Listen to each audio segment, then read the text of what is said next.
पक्ष और विपक्ष तो होना स्वाभाविक है, लेकिन जब निर्णय की बात आती है और जनहित की बात आती है तो सभी लोग एक मत से एक स्वर से जो है 14 करोड़ आबादी के लिए सोचते हैं और उनके हित में जो है विचार करते हैं। 2010 का जो रिकॉर्ड हम लोग बनाए थे अपार बहुमत, उस बहुमत की पुनरावृत्ति हम लोग स्वयं करेंगे और अपने रिकॉर्ड को स्वयं तोड़ करके 2025 में फिर विकसित बिहार के लिए जो है सरकार बनाएंगे। को याद दिला रहे हैं जो 1947 में हम बटे तो परिणाम क्या आया, बिहार स्वतः बदल रहा है और विकसित बिहार में बदल रहा है। आज शीतकालीन सत्र आज से शुरू हो चुका है और यह सत्र है जो आज से 5 दिन तक लगातार चलेगा, जहां पर विपक्ष और पक्ष दोनों एक दूसरे पर आरोप लगाने का काम करेंगे, बात रखेंगे, जनता के हित को लेकर के अपनी बात रखेंगे। और आज हम सीधे तौर पे बातचीत करेंगे बीजेपी से विधायक वीरेंद्र कुमार जी से, उनसे ही बातचीत करेंगे। सर, कैसे देखते हैं आज से शीतकालीन सत्र शुरू हो चुका है, अंदर विधानसभा के अंदर में क्या कुछ मुद्दे उठी,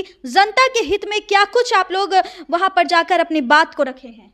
अब विधानसभा के अंदर की बात जब आती है, सदन की जब बात आती है तो वहाँ पर 243 हम लोग माननीय विधायक हैं और 243 माननीय विधायक जो है 14 करोड़ आबादी के लिए सोचते हैं।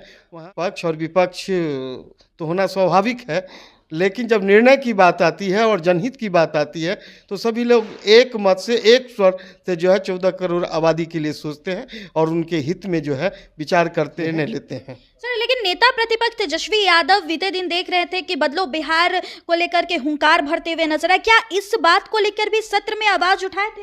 अब देखिए, बाहर में राजनीति नीति तय करना हर नेता का अपना कर्तव्य और काम है, लेकिन सदन में जब बैठते हैं तो जनहित की बात आती है और उसकी रूपरेखा बनाई जाती है। क्या वाकई में बिहार को अभी बदलना है? बिहार स्वतः बदल रहा है और विकसित बिहार में बदल रहा है। सर, एक सवाल रहेगा कि जिस तरीके से मोदी जी का जो नारा था, एक है तो सेफ है, जिसको लेकर के बीते दिन कांग्रेस के द्वारा मोदी जी का पुतला भी दहन किया गया है, एक है तो सेफ है नारा को बहिष्कार किया गया है, कैसे देखते हैं इसको? देखिए, अब कांग्रेस इन बातों को समझ नहीं रही है। जब जब हम आपस में बटे हैं, हमारी जो है भारतवर्ष की सीमा जो है अपने भूखंड से कट गई है। याद कीजिए, कभी जो है अफगानिस्तान भी भारतवर्ष का हिस्सा हुआ करता था और 1947 में जब बटे तो देश 2 टुकड़ों में बट गया, 71 में हमारा भूभाग कट गया।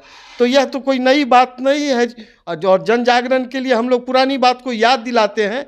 जो एक रहेंगे तो हमारा भौगोलिक सीमा भी मजबूत होगा और हमारा देश भी अखंड होगा। आपस में बटेंगे तो परिणाम 1947 सब लोगों के जेहन में याद है और आज भी वह जो है दर्द यहाँ के भारतवासी झेल रहे हैं। आज दिलीप जायसवाल सीधे तौर पे नेता प्रतिपक्ष को कहते हुए नजर आ रहे हैं कि आप हमारे पास आ जाइएगा तो सेफ हो जाएगा, मतलब अभी तेजस्वी यादव सेफ नहीं है क्या? सभी लोग सुरक्षित है बिहार में, तो कह रहे हैं कि हमारे पास आ जाइए तो आप सेफ हो जाइए। अब अभिभावक हैं, अपने घर के सदस्यों को स्पष्ट कहेंगे और अभिभावक का काम है जो बच्चों को आशीर्वाद देना। हमारे प्रदेश अध्यक्ष जी अभिभावक हैं हम लोग के और तेजस्वी जी से उम्र में भी कई मतलब जो है बड़े हैं, उनके पिताजी के साथ भी काम किए हैं, तो इस तरह के आशीर्वाद देना तो स्वाभाविक विषय बनता है।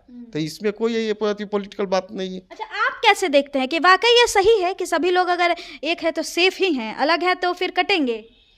अब 1947 को आप लोग याद कीजिए, किताब में पढ़ रही होंगी ना, जो 1947 में हम बटे तो उसका परिणाम क्या हुआ। ट्रेन में भर भर करके लाशें इधर से गई और उस वक्त तो कहेंगे तो कांग्रेस की सरकार थी, अभी तो बीजेपी की सरकार है ना। तो इसीलिए हम लोग ना बोल रहे हैं जो एक रहेंगे तो सेफ रहेंगे। हम लोग तो लोग को जो है आगाह कर रहे हैं और पुराने को याद दिला रहे हैं जो 1947 में हम बटे तो परिणाम क्या आया। इन बातों को नई पीढ़ी की ओर और विभाजन की विभीषिका जो है 14 अगस्त को हम लोग जो है कार्यक्रम करके आने वाली पीढ़ी को बताते हैं जो एकता का क्या परिणाम होता है और बढ़ते हैं तो क्या दृश्य दिखता है।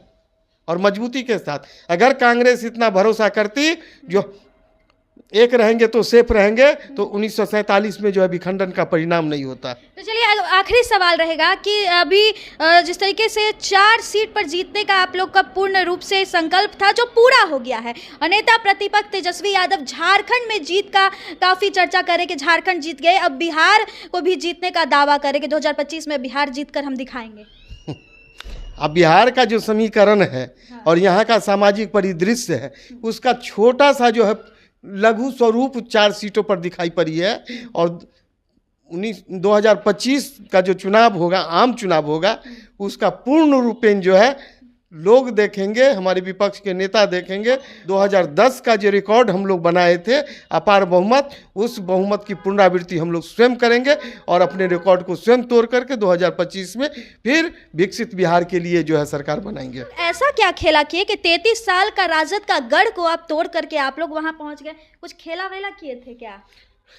समय के साथ नदी भी दिशा बदलती है। जनता का जो है भरोसा खो चुके, जनता का भरोसा हम प्राप्त किए, उसका परिणाम बेलागंज और अन्य 3 सीट।